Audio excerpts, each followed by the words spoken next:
స్నేహితులారా, ఇప్పుడు మనం అక్షరాలను నేర్చుకుందాం. అక్షరాలను వర్ణమాల అని కూడా అంటారు. ఆ అమ్మ అమ్మ మనకి రోజు అన్నం పెడుతుంది.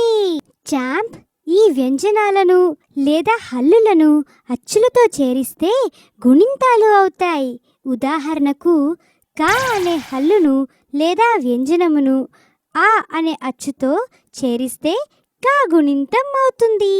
క కా, కి కీ, కు కూ, క్రు క్రూ. చాంప్ మనం ఇప్పటిదాకా అచ్చులు ఇంకా హల్లులు గురించి నేర్చుకున్నాం.